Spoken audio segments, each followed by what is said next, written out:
Hello there. You're Paula, right? Paula Henson? Uh, yes, that's right. Who is this? Well, if you must ask. I'm Andy's girlfriend. Excuse me? Who is this Andy you're talking about? Pardon me? I'm talking about your Andrew. Oh, I get it. You never called him by his nickname, Andy, is that it? It was always Andrew with you, huh? Guess he just doesn't have affection for you, lol. I never heard that nickname before, but if you're talking about Andrew, yes, he's my husband. I know all that. So that means you are Andrew's mistress. Is that what you're trying to tell me? How rude! Not a mistress. I'm his main woman. What are you talking about? What are you talking about? I'm the one that's married to him, so that makes you his mistress, or better, his lover. Yeah, whatever. Makes no difference. He's going to marry me one way or another. I see. By the way, what's your name? I'm Sarah, a young and beautiful college student. How could he resist, right? Sarah, huh? Are you really having an affair with my husband? Are you sure you've got the right person? There are plenty of Andys around. How could I be a mistake? And besides, I got this line address from Andy's cell phone. I see. The reason why you're sending me this message online can only mean that you knew perfectly well that Andrew was married, but you went ahead and had an affair with him. Is that right? Of course I knew he was married, lol. I saw his wedding band on his finger right off the bat. Oh yeah, I knew. I see. So, does that mean you also know I'm pregnant? Yeah, I know all about it. You guys couldn't have kids for a long time, so you had fertility treatments, right? Finally, after reaching 40 years old. Wow, having kids at that age can really take a toll, I hear. I can't imagine doing that. Well, if you know that much, I guess what you're saying is true. You're really having an affair with my husband. Finally believe me, huh? And also, I hate to tell you this, but I'm pregnant too. Excuse me? I don't have to tell you that the kid is Andy's. That's the story. Now all you have to do is divorce him, and Andy and I can live happily ever after. Actually, Andy was just saying the other day, I don't want a kid from a 40-year-old woman. I thought he was being a bit harsh, but it's kind of true, isn't it? He also said spending a fortune on fertility treatments was a high-risk, low-return endeavor, lol. Did Andrew really say that? With a young and healthy girl like me, I would have no problem giving him a beautiful kid. Oh yeah, by the time your kid graduates from college, you'll be a 60-year-old grandma. I just can't imagine it. If my folks showed up to my graduation and they were in their 60s, I would be super embarrassed. There is just no merit in giving birth at such an old age, lol. Excuse me, but can we dispense with all this nonsense? So tell me, you contacted me just to tell me that you want a divorce because you're pregnant? Yeah, that's about right. I'm going to be a young and beautiful wife with a beautiful child by a successful and handsome husband, unlike someone I know. As for Andy, I'm sure he would much rather have a young and beautiful wife as the mother of his child. Don't you agree? So, just divorce him, would you? All right, I understand. Let me contact Andrew and verify this whole thing with him. I'll contact you later tomorrow. Okay, but just hurry up, would you? At least before the baby is born, lol. So that was the line message I got from some young girl named Sarah. Sorry to be an old lady. What do you plan to do about all this, Andrew? Well, I was just, Did Sarah really tell you everything? What the hell is wrong with her? What the hell is wrong with you, Romeo? Have you nothing to say? Which means what she said was true. So you seduced a girl 20 years younger than you and got her pregnant. Seriously? Yeah, all true. All true? I thought you would at least try denying it. I really don't understand what she sees in you. Have you lost your mind, Andrew? I'm really sorry, Paula. I was just all stressed out with the fertility treatments and with work. She just sort of, took me off guard. I don't need any of those meaningless excuses. Since when have you been seeing this, Sarah? I guess I met here in February of this year. So that means you've been seeing her for almost a year. And do you know that she's pregnant? Did you know about that? Yeah, she told me last month that she was 2 months pregnant. But we haven't talked at all about what to do. Pardon me? You haven't talked to her about any of this? What do you mean? Well, what to do about the kid. Will we have it or not? And there's the problem of money. You're really being irresponsible. You know that, right? Putting aside the fact that you had an affair while your own wife was pregnant, but you get this young girl pregnant and you have no plans on what you're going to do? Seriously? If that girl hadn't contacted me, were you just going to have 2 separate families and try and keep it all hush-hush? Was that your master plan? How the hell were you going to do that? You don't make enough to support 2 households. And besides, that kind of secret won't stay secret for long. Yeah, you're right. I haven't thought it all through.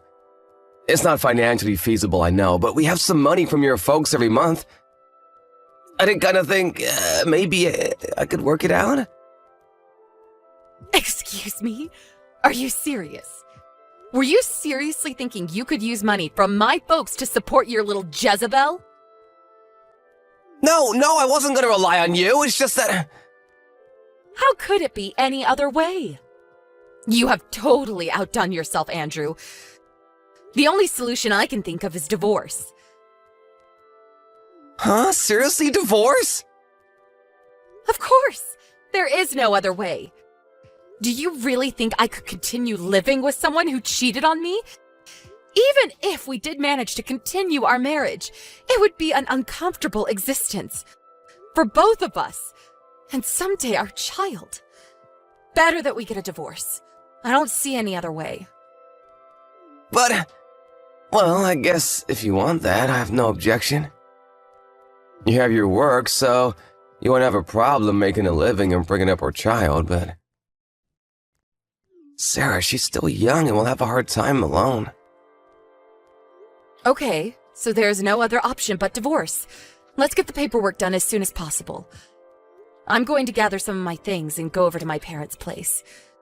With me pregnant and all, I was planning on going back anyways. I'll contact you later about the details. Maybe it will be better if we give this a bit of time. Let things cool down. We'll talk later. Hello, Sarah. It's been a while. Finally! I was wondering when you were going to reply. You've been ignoring me this whole week. I've been pretty busy, as you can imagine. Let's not waste any more time and get down to business, shall we? I talked to my lawyer yesterday. Andrew was there too. Long story short, we decided to get divorced. Yes! That was what I was waiting for! I'm really sorry about this. stealing your husband from you and all. It was me who urged you to get a divorce, you know. I know it's gonna be hard to get another guy at your age and with a child to boot. I wish you luck. The discussion was also about financial compensation. The lawyer decided, and Andrew is in agreement, that we will demand $15,000 from you for damages. Huh? Excuse me? It would be helpful if you could pay that amount all at once, not in tiny installments. Could you do that? Besides, I don't want to have to be involved with you and Andy going forward. I urge you to borrow from your folks or go into debt or whatever, but a one-time payment would be appreciated. I suppose Andrew can pay it, but then again, I'll be demanding compensation from him too. I mean, child support and all. Wait a sec. I have to pay? Why? Of course you have to pay. You had an affair with a guy who was married. There are consequences for your actions. I have the legal right to demand compensation from you for stealing my husband. It's the law. Don't tell me you knew nothing about it. But I'm pregnant. There is no way I can pay that much. I'm about to give birth to a child. I don't have that much money. Yes, I understand your predicament, but that and this has no bearing. I have to go through the same thing. It's going to cost me money to raise my child up alone. So we're in the same dilemma. You're the one who approached my husband knowing full well he was married. I'm sure you were aware of the ramifications. No, I did not know that. I can't pay that much. No way! Where the hell am I supposed to get $15,000? I only have a few $100s to my name, for God's sake. What were you thinking when you first contacted me? You blurted out everything about your affair with my husband, even announcing that you were pregnant. And you thought there would be zero ramifications and you would live happily ever after with not a worry in the world? Is that it? But, Andy never mentioned anything about paying that much money. You two are made for each other. You people are living in fantasy land. At least Andrew admitted his error and agreed to pay the compensation. At least he has brains. I can't pay $15,000. Please, stop this. I don't need this. Okay then, I'll give you just one chance. Chance? What kind of chance? If you obey to everything I ask of you, then I won't ask you to pay $15,000. Really? Are you serious? Yes, I'm serious. I could even put it in writing for you. I'll take it. I'll do it. I'll do anything. Okay, don't forget what you just said. I want you to marry Andrew and never, I mean never, divorce him. If you can promise that, I can forget about this whole thing. Excuse me? That's it? Yep, that's it. But if you don't marry him, or you get divorced, I'll demand that you pay that $15,000 right away. You got that? Really? All I have to do is marry Andy? And that's it? If you're not up to it, we can forget the whole thing. As long as I get my money, I'm happy. No, wait, I'll do it. All I have to do is marry him, right? I do that and I don't have to pay, right? This is not some kind of sick joke, is it? No joke. Besides, you're still young. You have a long life ahead of you. Your child is going to need your love and care. You will probably have to quit school once the child is born, become a full-time mom and all. There's probably a lot you have to learn going forward. So think of this $15,000 that I'm not demanding of you as a wedding gift to you and Andrew. Paula, thank you so much. I was totally wrong about you. Thank you so much.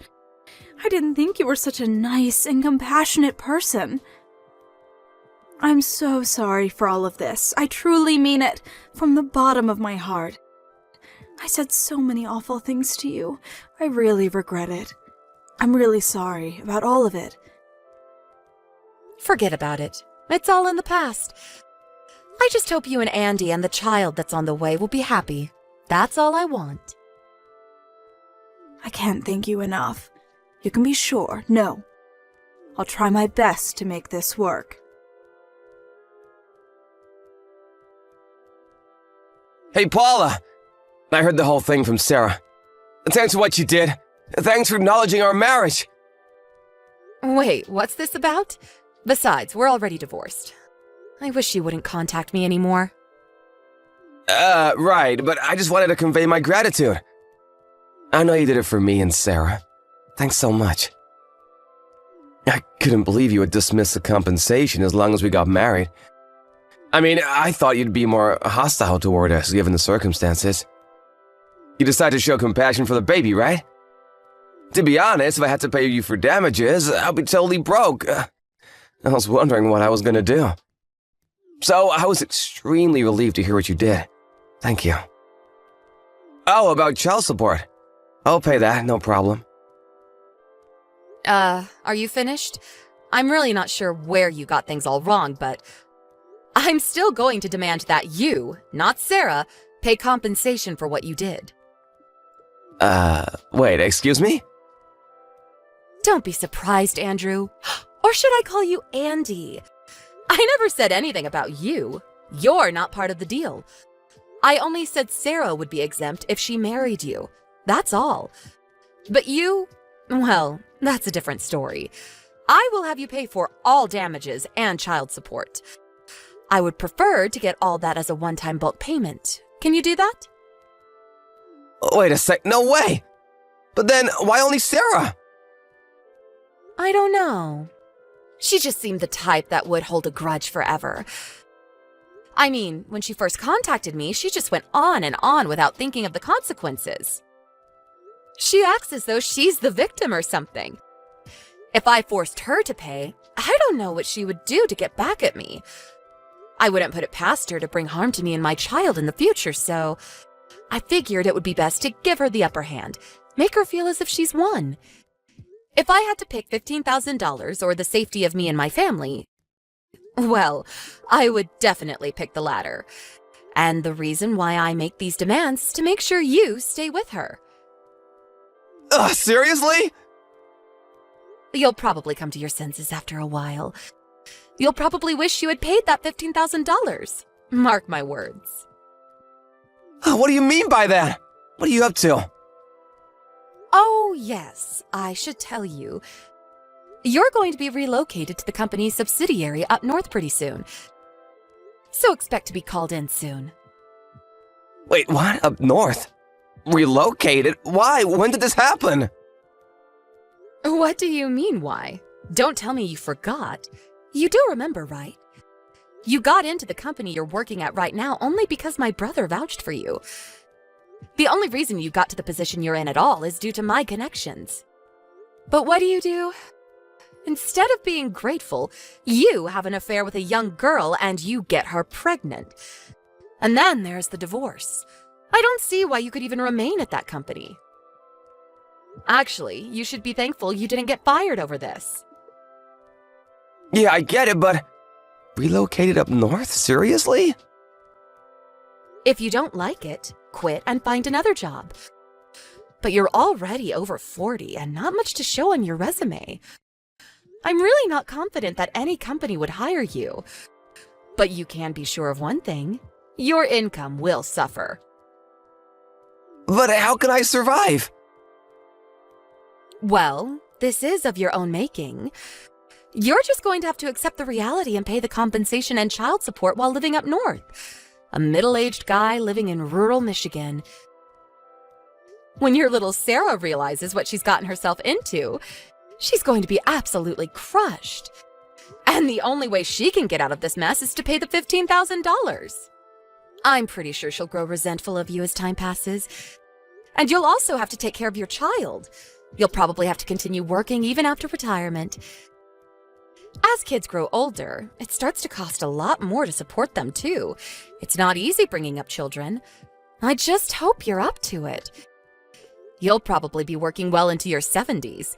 I really don't envy you. Can't we work something out? My life, what am I gonna do? I really don't care what happens to you, to be honest. But the child has done nothing wrong. I just hope you guys do the right thing and give your child the proper love and support. Oh, yeah, and finally... What is it? What did you mean by tired from the fertility treatments? The reason we couldn't have kids was because of you. But you tell her that I'm just an old lady and that you didn't want a child from some grandma. Isn't that what you said about me? Oh yeah, and high risk, no return. What's that about? Treating me like some old lady. I just pray that the child Sarah is carrying is really yours. I hope you rot in hell. Rural life will do you people some good. With that said, I hope you and Sarah and your love child have a long and prosperous life. Goodbye. No, please, Paula, wait! Let's talk this through! After that conversation, Andrew tried to get in touch with me numerous times. Our lawyer insisted that I cut all ties with them and not aggravate things. Well, after a while, he relented and paid the on-time compensation to me somehow, and continues to pay me child support. I heard that Sarah quit school, and soon after they got married, he was indeed relocated to a factory town in rural Michigan. They had to move out there on short notice, so no elaborate wedding ceremony or anything. You can imagine how Sarah felt about that. Apparently, they are living in a small apartment in town and trying to make ends meet. The cost of living in this area is much lower, but with all the debts he's got, he's apparently having a hard time. Even Sarah had to take a part-time job to help out. Under these hardships, the baby was finally born. The baby turned out to be a beautiful, curly-haired boy with a dark complexion. This caused some skepticism between the two, but it did not end in divorce, as far as I know. 2 years after we got divorced, I heard that Andrew grew ill due to overwork, and he became partially paralyzed and could no longer work. Sarah apparently could not take it any longer and abandoned her child and disappeared. It was impossible for Andrew to take care of the child, and his parents ended up adopting him. Last I heard, the boy was living happily with his grandparents. It's sad to see people be so short-sighted and not contemplate the future. But one thing is certain, at least the child was able to go on to a better life, and his prospects look good. As for me, I gave birth to a beautiful baby girl. I live with my folks, and they are more than happy to help bring up their beautiful granddaughter. I had long wanted a child, and I was over 40 when I had her, so my affection toward her is immeasurable. The only problem I have at the moment is that I tend to spoil her too much. Although it was a little late in life, I plan to give all the love I can to my little girl. And when she graduates from college, I'll be the most beautiful over 60 mom there. Mark my words.